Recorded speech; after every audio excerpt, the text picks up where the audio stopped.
Next question क्या बोल रहा है हमारे पास कि मेरे पास कैसा है, the two coherent source of equal intensity produces maximum intensity of 100 units at a point.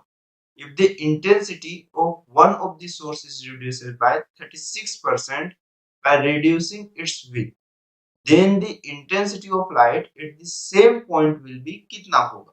ठीक है, तो क्वेश्चन पे ऐसा बोल रहा है कि मेरे पास कैसा है कि टू कोहेरेंट सोर्स है, दोनों की इंटेंसिटीज ऑफ कैसी है हमारे पास इक्वल. कैसी है मेरे पास इंटेंसिटीज ऑफ प्रोड्यूसेस मैक्सिमम. कैसा टू कोहेरेंट सोर्स है और इक्वल इंटेंसिटी के साथ और प्रोड्यूस कैसे कर रहे हैं मैक्सिमम इंटेंसिटी. तो मैक्सिमम इंटेंसिटी आपको मालूम है कि किसके इक्वल होगी, 4i के इक्वल होगी. तो ये मैक्सिमम इंटेंसिटी की जो वैल्यू मेंशन वो कितना है 100 यूनिट है. अब क्या क्वेश्चन बोल रहा है, at a point if the intensity of one of the sources reduces by कितना है 36% है. कितना परसेंट है 36% है. सबसे इंपॉर्टेंट चीज उससे भी ज्यादा, ये 36% से एक की इंटेंसिटी रिड्यूस करने से बेटर ऑफ है कि जब मैक्सिमम इंटेंसिटी हमें मिलती है तब फेज डिफरेंस की वैल्यू कितनी होती है, जीरो होती है.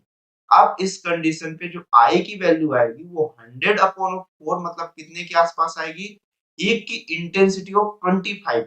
अब क्वेश्चन में क्या बोल रहा है कि इसी में से एक की इंटेंसिटी को मैं रिड्यूस कर दिया हूं कितने परसेंट, 36%, और वो भी किसके थ्रू, विड्थ के थ्रू. अगर विड्थ जितना रिड्यूस हुआ होगा उतना इंटेंसिटी रिड्यूस हुआ होगा. Then the intensity of the light at the same point, अगर पॉइंट में चेंजेस नहीं है तो फेज डिफरेंस कोई भी चेंजेस नहीं होगा. क्वेश्चन में सिर्फ एक ही चीज इंपॉर्टेंट है कि अगर मेरे पास ये बोल रहा है कि अगर मैं उसमें पॉइंट में कोई भी चेंजेस नहीं कर रहा हूं तो फेस में कोई भी चेंजेस नहीं, मतलब फेस कांस्टेंट होगा. तो एक की इंटेंसिटी 25 तो दूसरे की इंटेंसिटी जहां 25 हो रही थी तो दूसरे की इंटेंसिटी आप चेंज कर लो. ये मैं मान लिया, एज्यूम कर लिया कि I1 की वैल्यू अगर 25 है तो I2 की वैल्यू को जिसको रिड्यूस किया 36% से तो एक्चुअल में कितना हो जाएगा 25, और मेरे पास 100 में से 36% जाएगा तो लगभग लगभग कितना परसेंट बचना चाहिए, 64% के आसपास बचना चाहिए. तो 25 में अब जो रिमेनिंग परसेंट है वो 64% है. ठीक, हाँ, तो 25 इससे कैंसिल हुआ तो ये 4 हो गया और ये मेरे पास कितना हो गया 16 हो गया. तो I2 की जो वैल्यू होगी सेकंड की इंटेंसिटी वो 16 हो गई.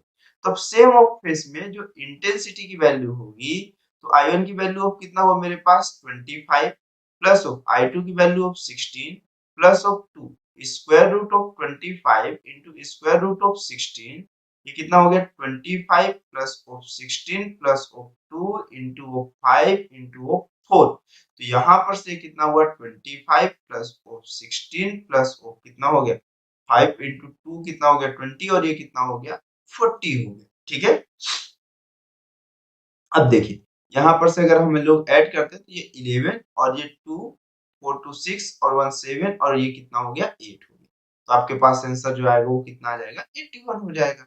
कोई क्वेश्चंस पे ऐसी बहुत बड़ी बात नहीं की हुई थी. ठीक है, चलिए फिर नेक्स्ट क्वेश्चन पे हम चलते हैं.